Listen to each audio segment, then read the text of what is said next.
안녕하세요. 오늘도 사연 살롱을 찾아주셔서 감사합니다. 무당 나온 영화가 한참 흥행했었죠. 1000만 관객도 넘었다고 하던데 전 차마 못 보겠더라고요. 저의 첫 번째 결혼에서 시댁 식구들이 웬 박수무당의 말을 신의 계시처럼 생각하고 따랐다가 패가망신했거든요. 그뿐만 아니라 그 박수무당이 시모에게 제 이야기도 안 좋게 했나 보더라고요. 무당 말만 듣고 따르는 시댁 식구들에 의해 전 어느새 구박덩어리로 전락하고 말았죠. 어떻게 가족보다 한낱 무당의 말을 더 신뢰할 수 있는지 그땐 당최 이해할 수 없었어요.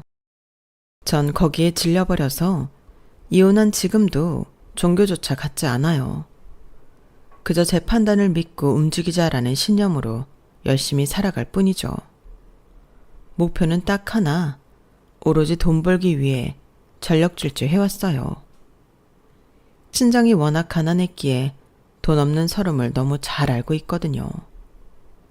자본주의 사회에서는 돈이 있어야 사람 취급받는다는 것도요. 젖먹던 힘까지 짜내서 열심히 일한 덕분에 겁없이 시작한 화장품 사업이 어느 정도 자리 잡아 직원이 20명도 넘게 되었네요. 사업차 만나서 재혼까지 하게 된 현재 남편은 피부과 전문의예요. 지금 남편과 함께 서울 강남 최고급 주상복합에 살고 있어요. 제 뱃속엔 그토록 원하던 아이가 자라고 있고요. 어느덧 출산까지 한 달 정도밖에 안 남았네요. 아기 방을 꾸미고 아기 용품들을 하나둘씩 준비하며 그 어느 때보다 설레는 나날을 보내고 있답니다. 물론 현재 겉으로는 여유롭고 평온해 보이지만 사업이 잘 굴러가게 하기 위해 갖은 애를 다 쓰고 있죠. 연못 위에 오리를 보면 꼭 절 보는 것 같아요. 물속에 가라앉지 않기 위해 밑에선 쉬지 않고 발버둥을 치고 있거든요. 지금껏 살아온 삶이 녹록지 않기에 열심히 사는 게 아예 몸에 박혀버린 것 같아요. 그렇게 힘들었던 과거는 다 잊고 착하고 능력 있는 현재 남편과 곧 태어날 아기와 함께 하는 우리 가정에만 집중하려 했어요. 그런데 어제 저녁 어떠한 작은 일로 인해 갑자기 첫 번째 결혼에 대한 단상들이 머릿속에 파바박 떠오르더군요. 어제 저녁에 무슨 일이 있었는지 궁금하시죠? 제 뱃속의 아이가 짜장면이 먹고 싶었던 건지 평소엔 잘 땡기지 않던 짜장면이 그렇게 먹고 싶더군요. 그럼 남편은 짬뽕을 먹겠다길래 근처 짜장면집에 배달을 시켰죠. 띵동 하고 벨이 울려 나가보니 글쎄 짜장면 배달부가 바로 전 남편이 아니겠어요? 전 남편은 저와 현재 남편 그리고 남산만한 제 배를 번갈아 쳐다보고는 깜짝 놀라더군요. 그리고는 제게 이혼 후 시댁 식구들한테 있었던 불행한 일들을 마구 하소연하더라고요. 저도 놀라긴 했지만 현재 남편 앞에서 전 시댁 이야기를 더 이상 듣고 싶지 않아 이제 그만 나가달라고 했죠. 사필귀정이라는 말이 떠오르더군요.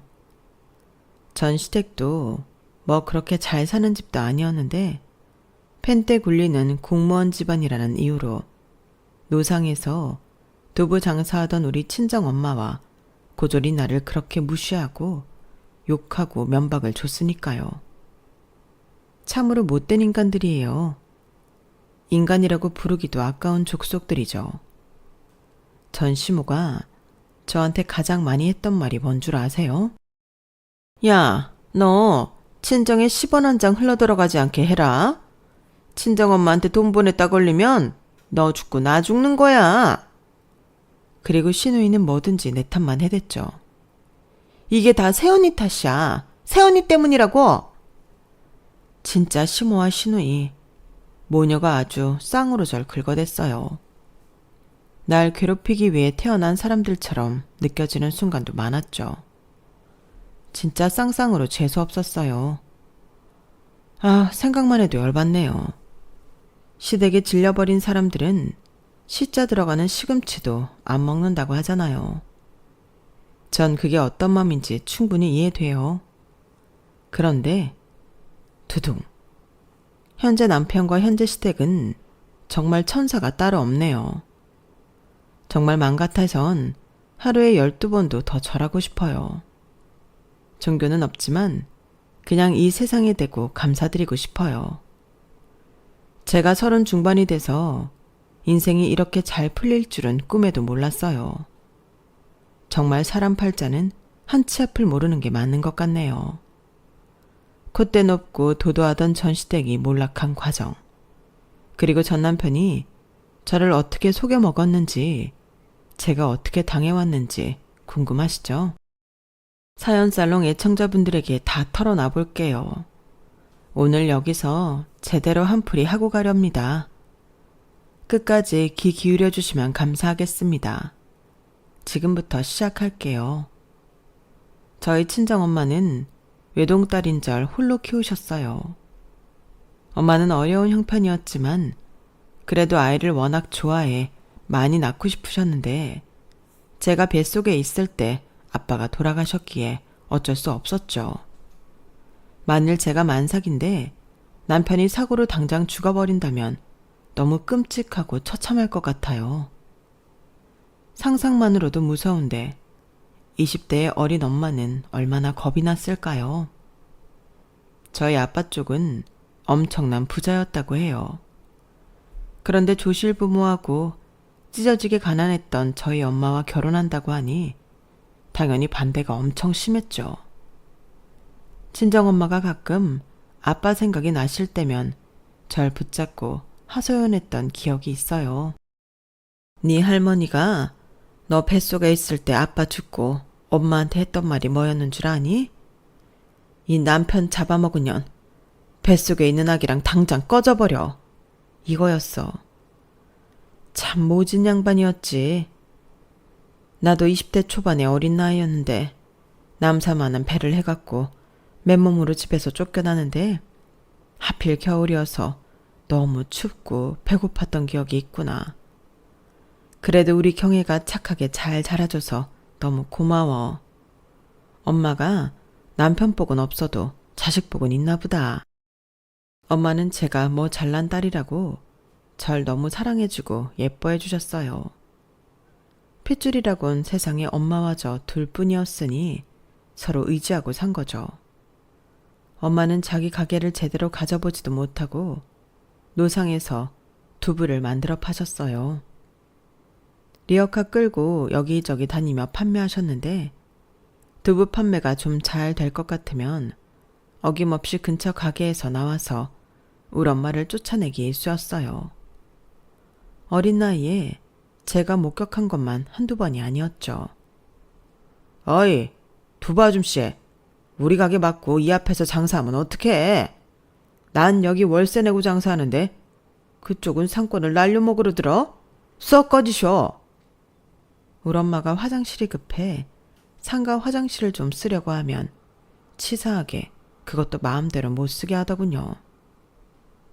어이, 두부 아줌마, 보아하니 상가 화장실을 계속 이용하는 것 같은데 어디서 공짜로 쓰려고 해. 계속 쓰려거든 앞으로 이 상가 화장실 청소를 두부 아줌마가 하든지 해요. 그리하여 엄마는 화장실 한두 번 쓰기 위해 시간을 내어 상가 화장실 청소까지 해야 했죠. 어린 제가 봐도 엄마는 가게 한 칸 얻지 못한 서름을 제대로 당하고 있었어요. 그런 엄마를 보니 전 최대한 빨리 돈을 벌어야겠다는 생각만 한 것 같아요. 공부를 뛰어나게 잘하지도 못했기에 대학을 간다는 생각보단 고등학교만 얼른 졸업하고 취업 전선에 뛰어들어야겠다고 다짐했죠. 동네 아는 언니가 고졸로 자격증을 취득해 어린이집 교사를 하더군요. 부러운 맘에 저도 그 언니처럼 자격증 취득을 하여 어린이집 교사가 되었어요. 엄마를 닮았는지 아이들을 무척이나 좋아했거든요. 나중에 결혼하면 아기를 최대한 많이 낳고 내 가족, 든든한 내 편을 많이 만들고 싶다는 생각도 했어요. 불행히도 첫 번째 결혼에선 그게 전혀 이루어지지 않았지만 말이죠. 어린이집을 다니면서 절 좋게 본 동료 교사가 하루는 제게 소개팅 제안을 했어요. 김경애 선생님, 남자 취향이 어떻게 돼? 이상형 말이야. 조금 나이 많은 남자도 괜찮을까? 아, 혹시 저 소개팅 해주시려고요? 어떤 사람인데요? 전 그냥 나중에 아기 많이 낳고 다복한 가정을 꾸릴 생각만 했지 딱히 남자 이상형을 생각해 본 적도 없네요. 내 동생이 7급 공무원인데 동료 남직원이야. 얼마 전 합격해서 들어온 완전 신입이지. 나이가 엄청 많긴 한데 인물도 괜찮고 키도 크고 집안도 대대로 공무원 집안이라네. 9급 말고 꼭 7급부터 시작하고 싶어서 합격이 좀 늦었나 봐. 올해 딱 39이라서 내일 모레 40이니 집안에서도 얼른 결혼하라고 그러나 봐. 일단 한번 만나봐. 내가 약속 잡아놓을게. 알았지? 얼떨결에 알았다고는 했지만 제 나이 22살인데 남자가 39이면 무려 17살이나 차이 나니까 좀 부담스럽긴 하더군요. 잘생겨봐야 내일 모레 40인 사람이 얼마나 잘생겼겠나 싶어서 그냥 대충 꾸미고 나갔어요. 그런데 정말 잘생기긴 했더군요. 뿔테 안경을 썼는데 영화 킹스맨의 영국 신사같이 생겼더군요. 전형적인 공무원상이었죠. 그런데 무뚝하게 생길 것과는 다르게 이야기를 나누어 보니 좀 호들갑스럽고 오바스러웠어요. 근데 일단 얼굴이 잘생기니 그런 점도 참 재치있게 느껴지고 마냥 웃음이 나더군요. 남자 얼굴 뜯어먹고 살 거 아니니 전 인물은 딱히 안 본다고 생각했는데 실은 제가 잘생긴 남자를 좋아하긴 했나 봅니다. 어우, 눈부셔. 경혜씨 맞죠? 하얀 원피스를 입으니 마치 하늘에서 내려온 천사 같네요. 아유, 키는 또 왜 이리 크신지. 제가 180인데 힐 신으시니 저와 비슷한 것 같기도 하네요. 긴 생머리에 하얀 피부, 딱 제 스타일인데 저랑 사귀면 우리 선남선녀 커플이란 소리 듣겠어요. 실없이 허허허 웃으며 별소리를 다 하더군요. 그의 칭찬이 싫지만은 않았죠. 제 키가 170이라 여자 키치곤 좀 크긴 하죠. 머리가 긴 건 그냥 미용실 갈 돈 아끼려고 그런 거예요. 아니, 요즘 아가씨 같지 않게 알뜰하기까지 완벽하십니다. 제가 나이가 좀 많지만 오빠라고 생각하고 편하게 대해주세요. 정말 편했어요.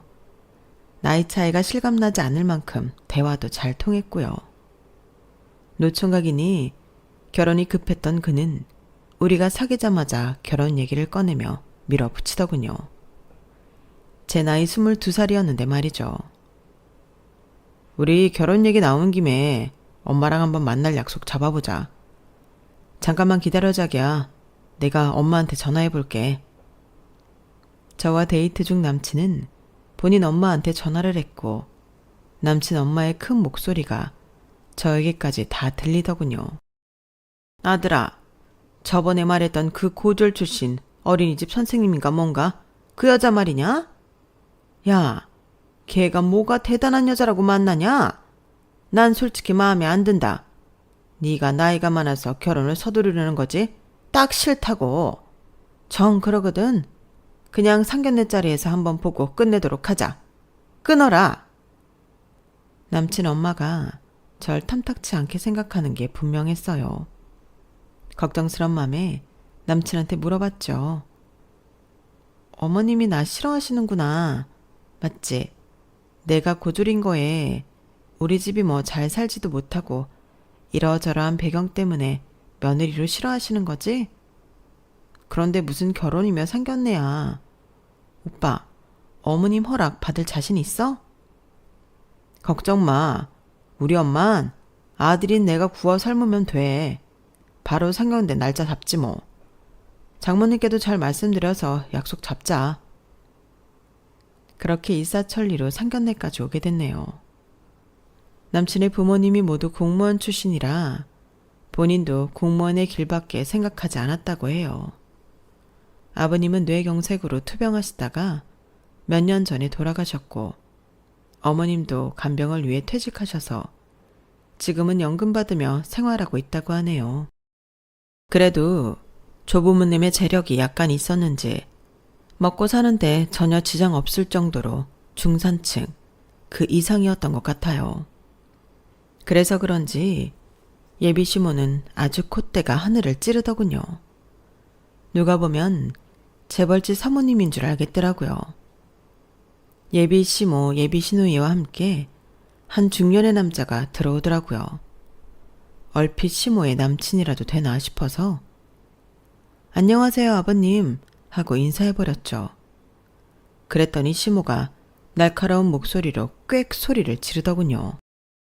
야, 무슨 아버님이야. 제대로 알기나 하고 불러야지. 이분은 용하기로 유명한 박수무당 선생님이시다. 앞으로 무당 선생님이라고 불러.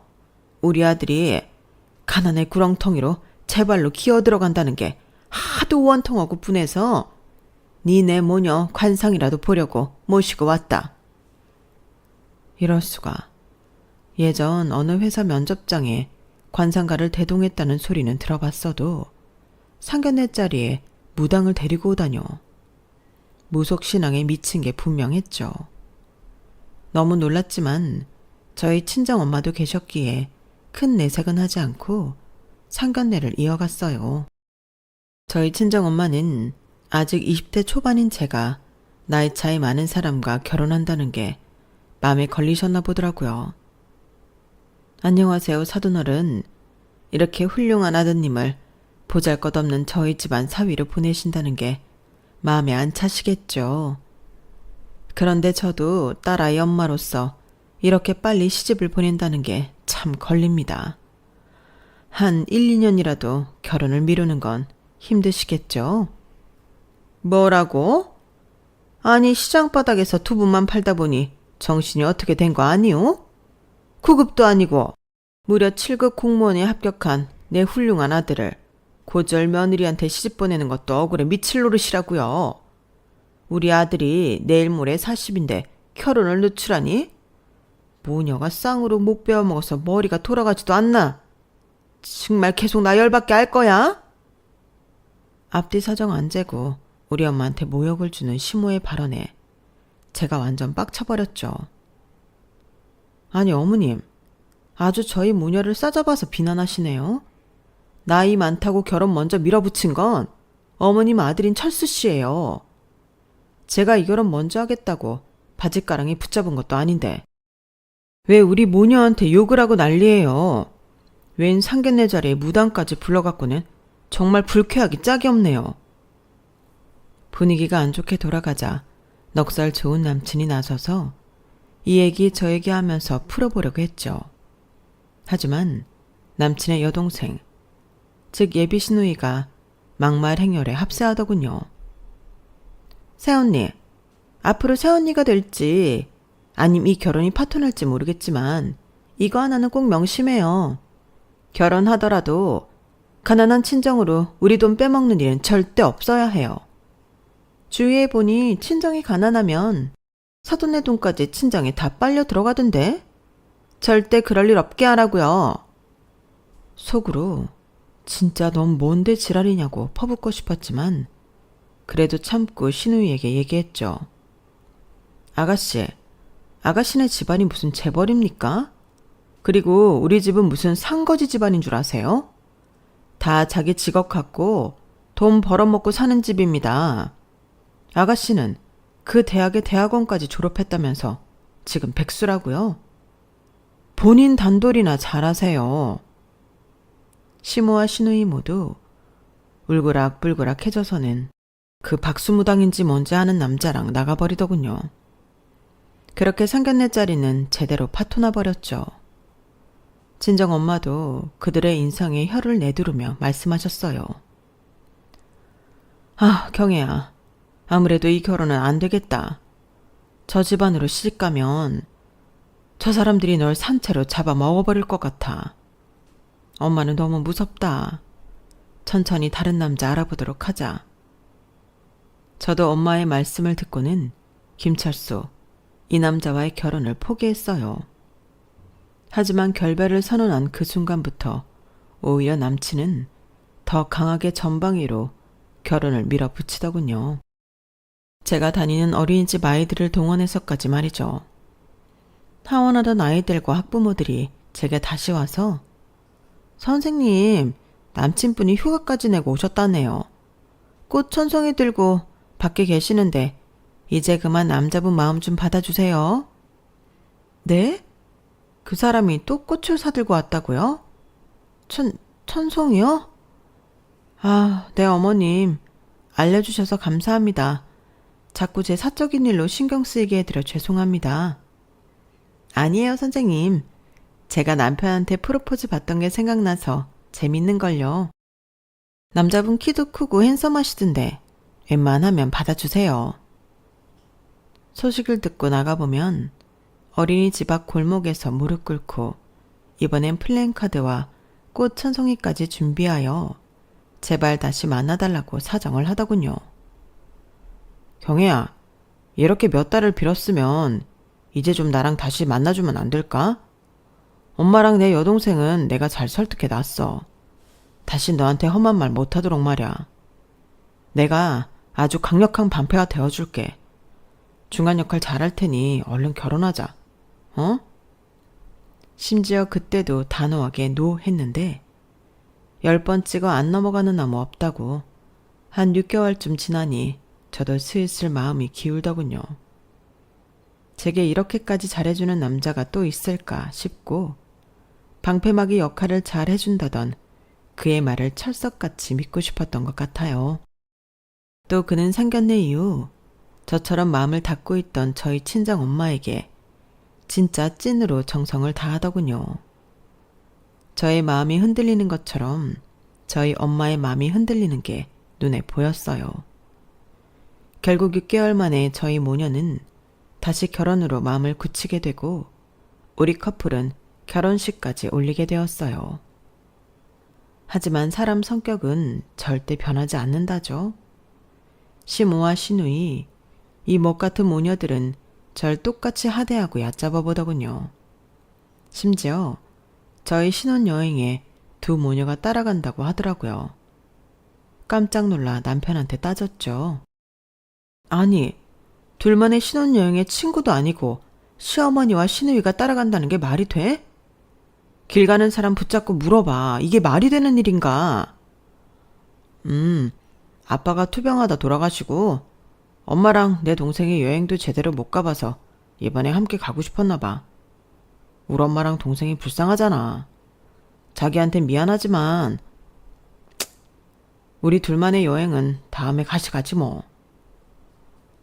아휴, 방패막이가 되어주겠다느니 중간 역할을 잘해주겠다느니 하던 말들은 다 거짓부렁이었다는 걸 신혼여행에서부터 알아채고 탈출했어야 했는데 참고 또 참았던 게 화근이었죠. 야, 나랑 우리 딸 니네랑 한 방에서 잘난다. 큰 침대 2개 있으니 카운터에 연락해서 이거 붙여달라고 하자. 자, 누울 순서 정해줄게.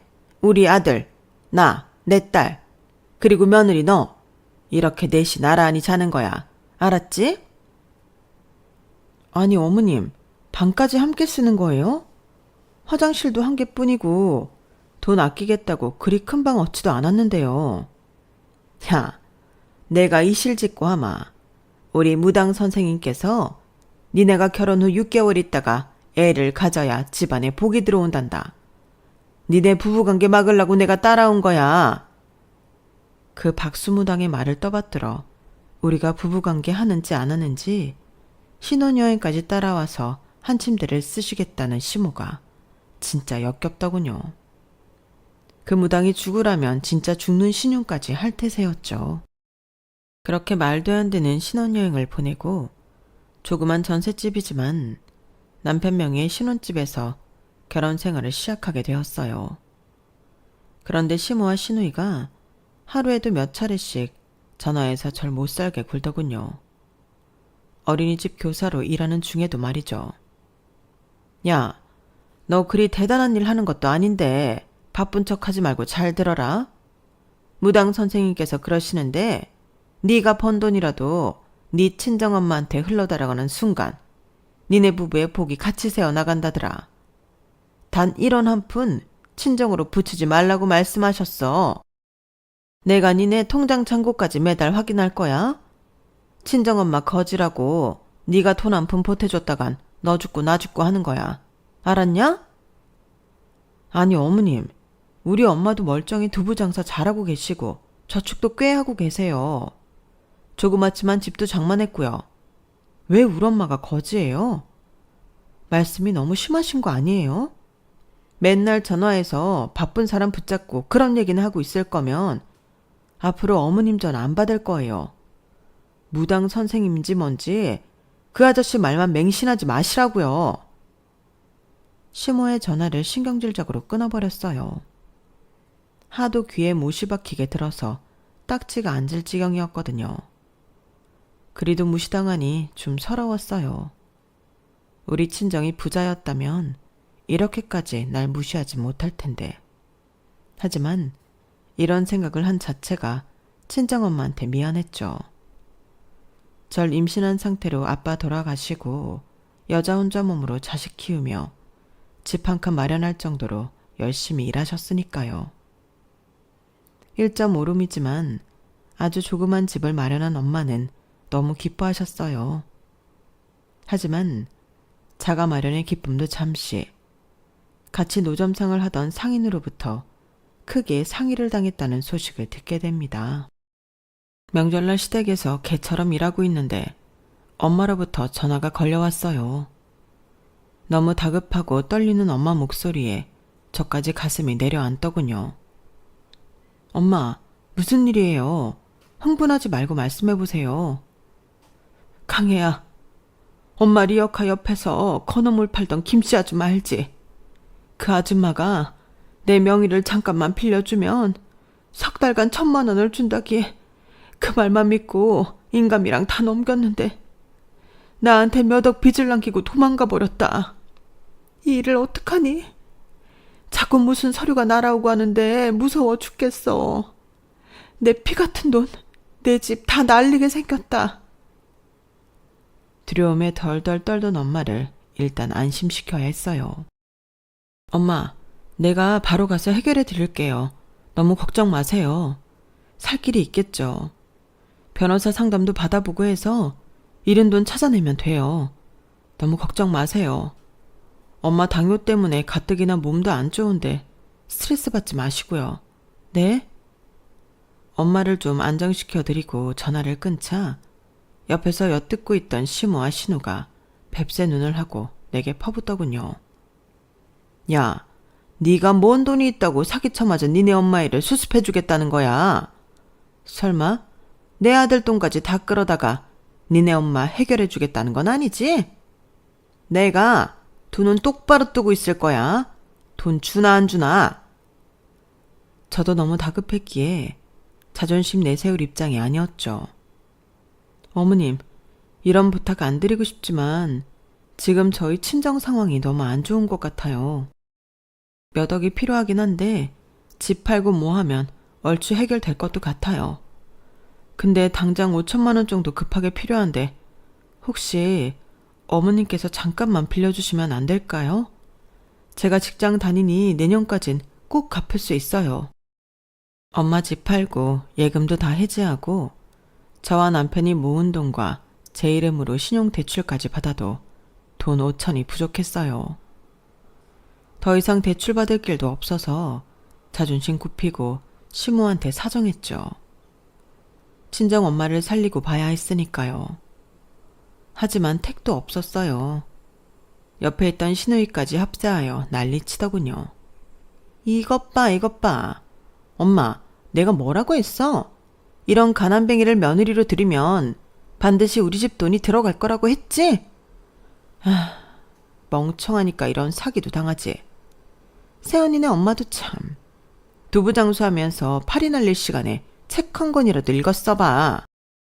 이런 사단이 나겠냐고. 이래서 사람은 배워야 한다니깐. 백수 신우의 모욕적인 말에 화가 났지만 대꾸할 힘도 없었어요. 머릿속엔 친정엄마 걱정뿐이었죠. 당뇨가 심했던 엄마는 스트레스를 받으니 점점 더 말라서 피골이 상접해 있더군요. 해골이 따로 없었죠. 엄마, 좀 드셔야죠. 그깟 돈이 뭐라고 밥도 물도 안 드시면 어떡해요? 이러다 엄마 죽으면 난 어떻게 살라고. 나한텐 엄마뿐이야. 그거 알잖아.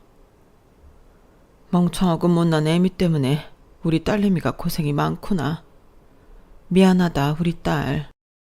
그게 엄마의 마지막 모습, 마지막 대화가 될 줄은 꿈에도 몰랐어요. 건강 좀 챙기시라고 엄마를 다그치고는 집으로 왔는데 하루 뒤 119로부터 연락이 오더군요.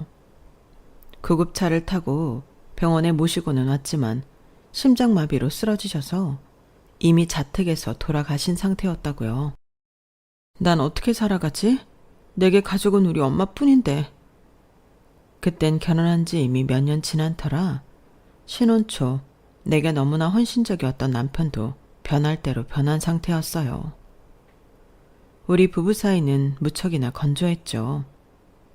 그래서 더더욱 친정엄마한테 기대고 안기고 싶었는데 이 세상에 단 하나뿐인 내 핏줄이 사라지다니 하늘이 무너져 내리는 것 같더군요. 장례식을 치르며 시모에게 연락을 했어요. 그랬더니 시모의 발언은 참 가관이었죠. 아이고야, 니네 엄마 참 가지가지한다. 돈까지 홀라당 다 까먹더니 심장마비로 죽었다고? 우리 무당 선생님께서 상견례 때 니네 엄마 간상 보고 명이 짧을 것 같다더니 무당 선생님 말이 딱 맞았지 뭐냐? 전 더 이상 잃을 것도 없다고 생각하여 끓어오르는 분노를 다 내뱉어버렸어요. 지금 뭐라고 했어요? 뚫린 입이라고 짓거리면 다인 줄 아나. 돌아가신 분한테 그게 할 말이에요? 어머니는 그놈의 무당 선생님이 죽으라면 죽을 거예요? 그러다 패가망신하지 말고 정신 차려요. 잔뜩 삐친 시모는 우리 엄마 장례식에 코빼기도 안 비치더군요. 시누이도 마찬가지였고요. 남보다 못한 족속들이었죠. 그들은 주말이면 본인들의 굳은 일을 떠넘기려 절 부르곤 했어요. 시댁의 대청소며 명절, 제사 음식을 100% 저 혼자 준비하게 했고 심지어 시누이 방 청소까지 시키더군요. 시누이는 지 몸만 씻고 맨날 클럽이며 나이트에 놀러 다녔고 방 정리는 하나도 안 했어요. 생리대가 붙은 팬티와 바지까지 허물처럼 뒤집어 벗어놓은 걸 보고 구역질이 날 정도였어요. 너무 더러운 여자였죠. 시모는 그런 청소를 시키는 와중에도 제게 잔소리를 퍼부었어요. 너 결혼한 지 벌써 몇 년이 지났는데 왜 애가 안 생기냐? 그거 다 여자 문제다. 네 자궁이 애 생기기 안 좋은 조건이니까 애가 안 들어서는 거야. 너 때문에 내가 무당 선생님한테 몇 천만 원짜리 굿을 꼭 해야겠니? 아, 병원이라도 다니면서 노력해봐. 저도 30이 가까워질수록 난임이 계속되자 슬슬 걱정이 되더군요. 인공수정이나 시험관 시술이라도 해봐야 하나 싶어서 병원을 알아보기도 했죠. 남편한테 같이 가자고 설득했어요. 자기야, 어머님도 그러시고 나도 아기가 안 생기는 게 너무 걱정돼. 우리 같이 난임병원 다니면서 시술해보자. 요즘엔 정부 지원도 좀 많이 된다네. 뭐? 난 자연주의로 아주 내추럴하게 아기 낳고 싶어. 그렇게 억지로 갖고 싶진 않아. 그건 당신 생각이고 우리가 결혼한 지 벌써 7, 8년이 됐는데 안 생기니까 그렇지. 자기 너무 이기적인 거 아니야? 아우, 됐어. 그런 얘기 때려쳐. 공무원 생활도 힘들어 미치겠구만. 너까지 스트레스 주냐? 남편은 난임병원이며 시술 얘기가 나올 때마다 말도 못 꺼내게 제 입을 막더군요. 그렇게 허송세월을 보내고 있었죠. 그즈음 갑자기 시누이가 아주 돈 많은 미국 교포를 잡았다며 갑자기 결혼하겠다는 거 아니겠어요? 시모는 자기 딸 대박 났다며 자랑하기 바빴죠. 야, 우리 딸 봤지? 얘가 미스 코리아처럼 예쁘니까 시집도 이렇게 부잣집으로 가는 것 봐라. 대학원까지 보낸 보람이 있다니까. 신우이는 진짜 부자 남편을 얻었는지 서울과 미국 2번에 걸쳐 호화로운 호텔 결혼식을 치르고는 미국으로 건너갔어요.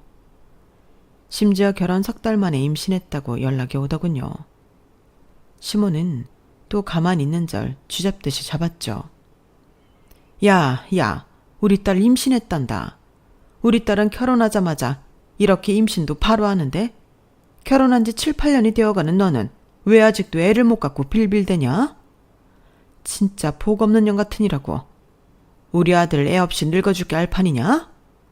아휴, 무당 선생님한테 또 몇천 들어서 굿이라도 한 판 해야 하나. 으휴, 저 화상. 시모의 다른 공격은 다 받아치겠으나 난입으로 모욕 주는 건 제가 할 말이 없더군요. 남편한테 하소연할 따름이었죠. 자기야, 대체 왜 난임병원에 안 가겠다는 거야? 말 좀 해봐. 다른 사람 다 아는 시험관이며 인공수정이며 뭐든 시도해 봐야 할 거 아냐. 왜? 병원 가는 게 창피해? 말 좀 해봐. 아이씨, 그만 좀 닥달해. 사실대로 말해줄까? 나 고자다. 무정자증이라고. 남편의 고자 발언에 전 얼어붙고 말았어요. 당신 그가 병원 가기 싫어서 그냥 하는 말이지? 핑계일 뿐이지? 어? 남자가 자기 고자라고 거짓말하는 거 봤냐? 진짜야. 트루라고. 예전에 조기축구 하다가 다쳐서 한번 검사 받았는데 선천적으로 무정자증이래. 난 애기 못 갖는다더라. 뭐? 그걸 왜 나한테 얘기 안 하고 결혼한 거야? 내가 애기 좋아해서 자식 많이 낳고 싶다고 자녀 계획까지 다 세웠잖아, 우리. 왜 날 속여먹은 거야? 당신 사기꾼이야? 뭐? 사기꾼? 고자면 결혼도 하면 안 되냐? 쪽팔려서 우리 엄마한테도 얘기 안 했어. 우리 가족들한테 다 비밀로 해줘. 뭘 비밀로 해, 이 새끼야. 니네 엄마랑 니 동생이 나보고 그동안 애 못 갖는다고 다 내 자국 문제라며 별지랄을 다 했는데 당장 이혼해. 나 이렇게 더는 못 살아. 그동안 남편한테 서운했던 것들은 다 참을 수 있었어요. 그런데 남편이 아기를 못 낳는 몸이라는 거, 그 사실을 지금까지 나한테 속였다는 건 절대 못 참겠더라고요. 남편과 저는 합의이혼 절차를 신속하게 밟았어요. 그런데 몇 달 후 미국에 있는 신우이로부터 전화가 왔어요. 새언니, 다른 사람한텐 욕먹고 혼날까봐 새언니한테 전화하는 거예요. 방금 미국에서 아기 낳았는데 글쎄 흑인 혼혈이 태어난 거 있죠. 내 남편이랑 시댁 식구들 다 난리 났어요. 병원에서 태어나자마자 신혼집에서 나가래요.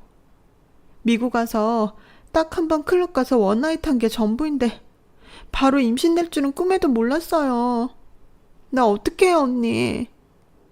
신우이가 자기 엄마인 시모에게 연락 안 하고 왜 나한테 전화했는지 도무지 알 수 없었지만 통화 내용을 듣자 하니 쌤통이더군요. 나도 그쪽 오빠랑 이혼 절차 밟는 중이니까 더 이상 나한테 그런 더러운 얘기까지 꺼내지 말아줄래요? 원나잇 상대가 어쨌든 고자인 걸 나한테 속여온 당신 오빠보단 낫네요. 알아서 잘 처리하세요. 끊어요. 대학원까지 낳아놓고 일할 생각은 안 하고 맨날 클럽, 나이트를 쳐다니던 신우의 말로가 우스웠어요.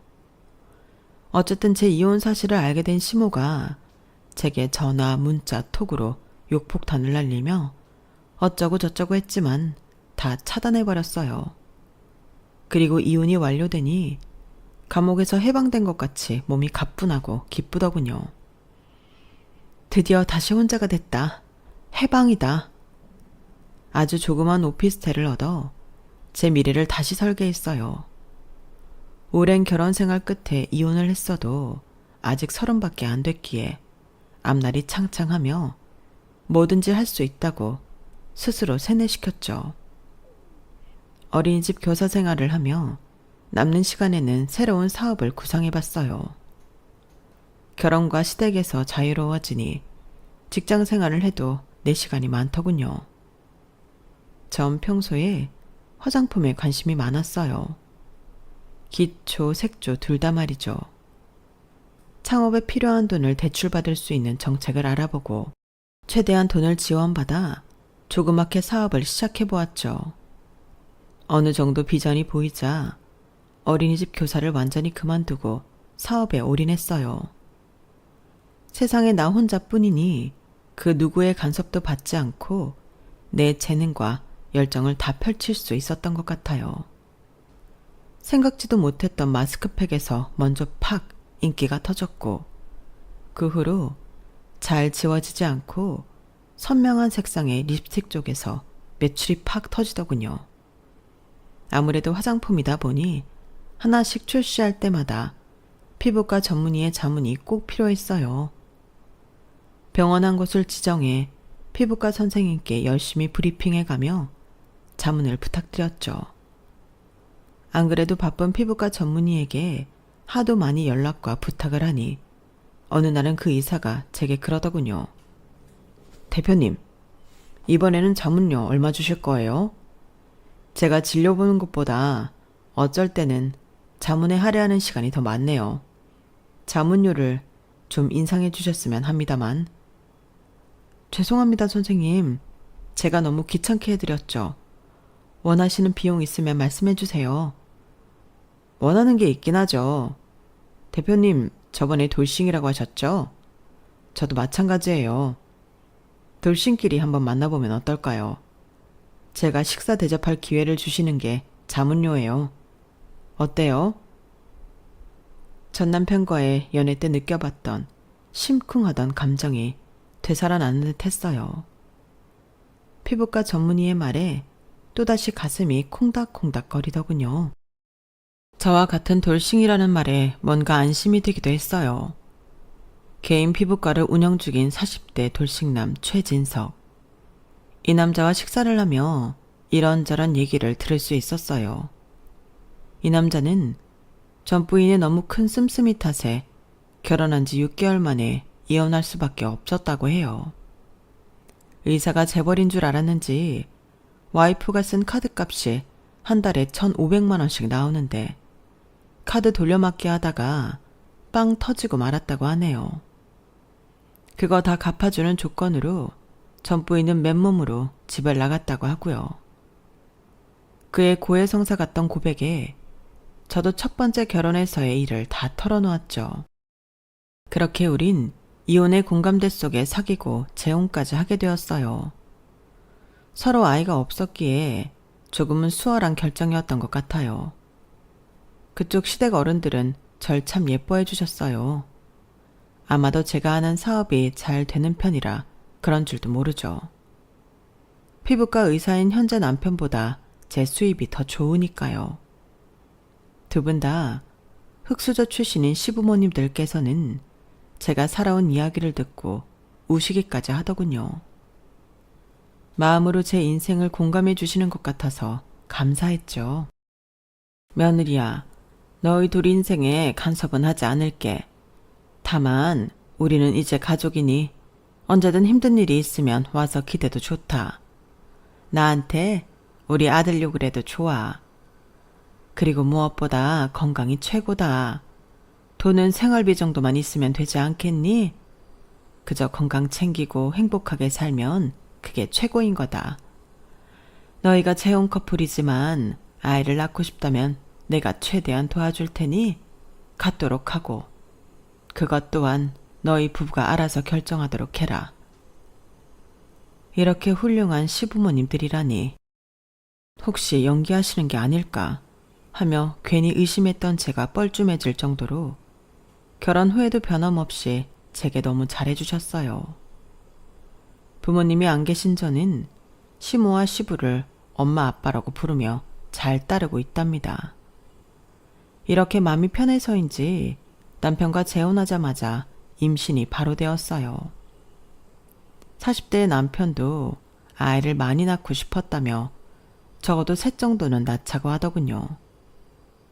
하루는 저녁에 갑자기 짜장면이 땡겨서 짜장면과 짬뽕을 시키기로 했죠. 띵동 하고 벨이 울려서 남편이 후다닥 신발장으로 향하고 제가 뒤따라 나갔는데 들어오는 짜장면 배달부의 정체에 놀라 자빠지는 줄 알았네요. 당신 투잡 뛰는 거야? 왜 짜장면 배달을 해? 짜장면 배달부의 정체는 바로 전 남편이었어요.